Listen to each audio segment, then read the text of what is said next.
Right, so here we stand 6.5 months into the genocide, 6.5 months of murder, of massacre, of torture, of starvation, of hunger, and supported and sponsored by no one other than our government and the US government and many other Western regimes. Now, it seems like things are taking a turn towards progress. Even America, no matter how watered down this ceasefire resolution is, the fact that they're coming out and criticizing the starvation of innocent people means that the pressure is mounting and the pressure is working. David Cameron yesterday also coming out and saying that we need an immediate ceasefire. It's not because they care about humanity. They had 36,000 dead Palestinians to show their humanity. They only care now about the pressure and about the election campaign that is coming up. The protests like this all over the UK, all over the world, are the only reason that these warmongers and these Western leaders are finally coming out and trying to change what is happening. The Palestinians have shown that resistance is existence, and only because of their resistance have they made it this far and defied the occupation, defied the genocide, and they have made it through with smiles on their faces. There have been numerous flower massacres, massacres where they are dropping aid or allowing aid to enter, and when people who have not eaten for days, their children are malnourished and starving, when people are going to these trucks to get the food, the Israelis start shooting and bombing. Yesterday footage was released of 4 unarmed men walking in Khan Yunis, and the helicopter drone was following them and shot them and killed them. Unarmed, innocent men, civilians, walking through. And somebody commented on one of the videos that I saw, but they are all Hamas. So this rhetoric of justifying the murder of innocent people, the dehumanization of the Palestinian people, whilst settlers are coming out and making plans to build religious institutions and villas and mansions on the beaches of Gaza. That's the intention. That's always been the intention, and we will not stand by silently and let that happen. Our government has to be held accountable. Our government and the weapons manufacturers. A big shout to the World's Peace Coalition and to the Workers for Palestine, Palestine Action. They have been absolutely crucial. Absolutely crucial in putting the pressure on the elder systems here in Bristol and other weapons manufacturers in West Wales. We need to keep this momentum up. We need to ensure that everybody that's protesting here comes to the weapons manufacturers shutdowns until every last one of them stops providing weapons for Israel. But what makes it even worse is Elbit is an Israeli company operating here in the United Kingdom and selling battle-tested weapons. What does battle-tested mean? It means the weapons that they make, they test them on the children of Gaza, on the women of Gaza, and then they sell them for billions of profit to other countries, to other tyrants, to other dictators. Our governments are complicit. This is why this movement, this is why the protest, the demonstration, the disruption, the shut it down movement has to continue.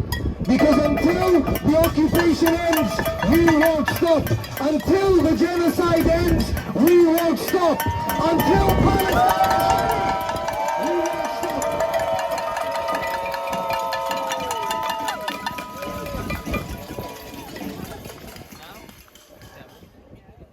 For those who know now is the month of Ramadan, I think it's day 13 today. It's generally a month of spirituality, a month of togetherness, unity with the family, thinking about others, giving charity, being conscious about resisting your temptations and your desires.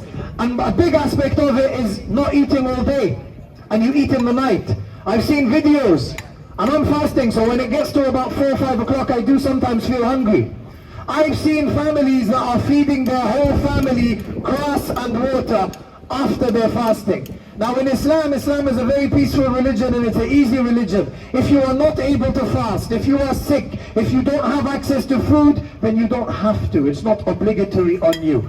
But these people, they will not stop their fasting, they will not stop their connection with God, and they will not stop the worship. This is why they cannot be beaten. This is why they will not be defeated. Because they have that faith in their heart that they are willing to die for their land, for their people, for justice, but for every other human being living on this planet. Because if Gaza Gaza falls, if Palestine falls, then believe me, there is going to be nothing but injustice everywhere and at a much faster pace than we're seeing today. So we think that Gaza is occupied. Realistically, everyone else in the world bar Gaza is occupied, because they are standing for freedom, for liberty and for justice.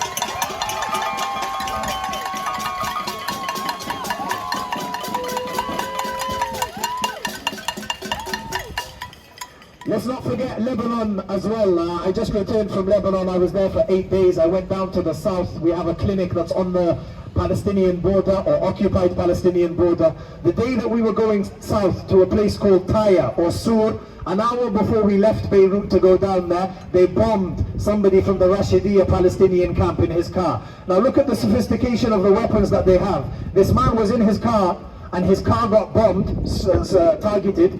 There wasn't even a scratch on the floor. There wasn't even a mark on the floor. The weapons they have are so precise that it didn't do anything other than destroy the top level of the car and kill the people that were in it. And they say that we are not targeting civilians. They have the ability to pinpoint target specific individuals or sites. Now what they're doing in Gaza is not that. It's an ethnic cleansing and a genocide. I met with Palestinian people that from 1948 have been expelled to Lebanon, and they are older than the state, if you want to call it, of Israel. And they remember what happened in the Nakba. They remember having to leave when they were 10, 11, 7, 13, carrying their bags, running for their lives. There are people still there now with their keys, and they are hopeful. They are hopeful. They're saying, we will return. And we have to echo that they will return, and we will fight for the right for the Palestinians to return and to end what's going on. So I'm going to ask Kobina to come next. And today, pots, pans, we need to be loud. We need to let people know that children are being starved forcefully.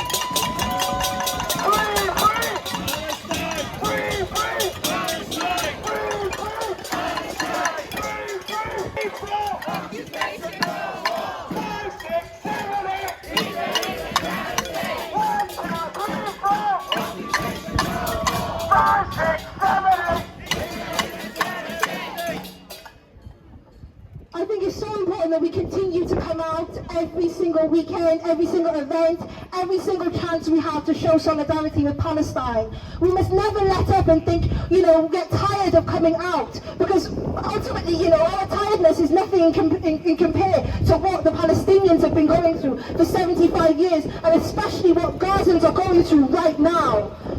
This is the most pivotal time for us to continue to push forward and make real change. And I mean that in terms of direct action. We need to hold all these institutions accountable who were complicit in the genocide. And when they invade Ramadan, when they escalate in this situation, we escalate. When they escalate their assault, we must escalate our assault on the institution, on the state.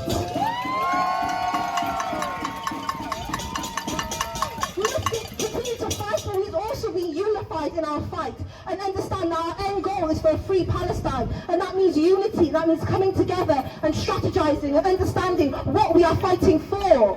Not everyone is going to have the same opinions as you. Not everyone is going to agree.